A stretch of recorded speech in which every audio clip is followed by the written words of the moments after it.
how the Bible copied ancient texts. Look at this message that one of you sent me on Instagram yesterday. Normally I never respond to this kind of message because it feeds the ego, but here, I feel that this person truly needs knowledge, so I'm going to respond.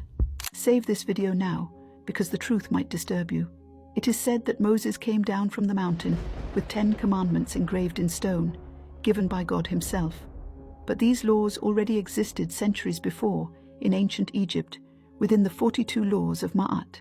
These laws were written about 2600 BC, while the story of Moses and the 10 Commandments only appears in biblical texts around 600 BC.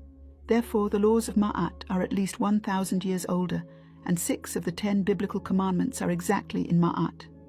1. Thou shalt not kill. Ma'at says, I have not killed a human being. 2. Thou shalt not steal. Ma'at says, I have not stolen.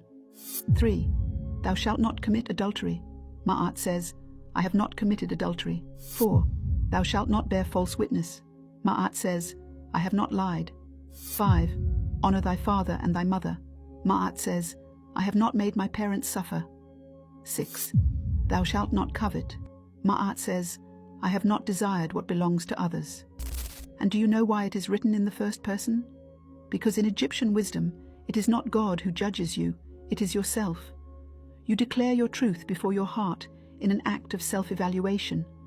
It is not an imposed law, it is an awakened consciousness. You can already see, with this approach of the ancient Egyptians, that the form of these commandments is a true return to oneself. An honest self-evaluation, not a judgment imposed from the outside. And you realize that among Christians, the person is already invited to judge themselves, to do this inner work. So no, Moses invented nothing. God never spoke to him. In fact, I challenge anyone here to provide me with archaeological or historical proof attesting to the actual existence of a Moses as a historical figure. These laws were there long before the Bible, engraved in temples, transmitted by initiatic Egypt. Now you might ask me, but where did the other 4 commandments go?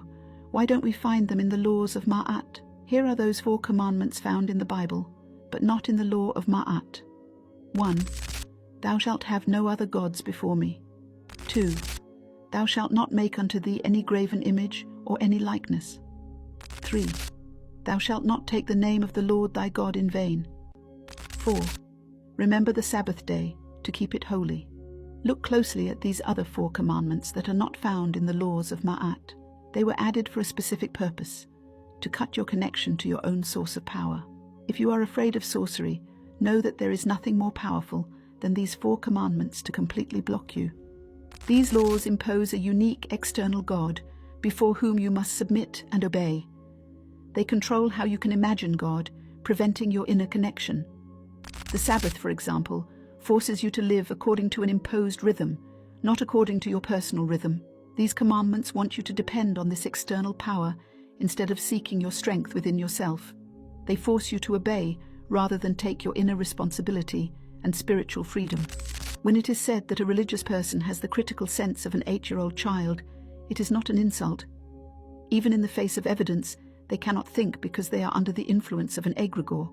If I had to show you everything that has been copied and adapted in these books, you would end up throwing them away in a week. But that is not the path of awakening. Keep your books, your faith, your religion, but please learn to read and search for yourself. That is how one achieves self-realization.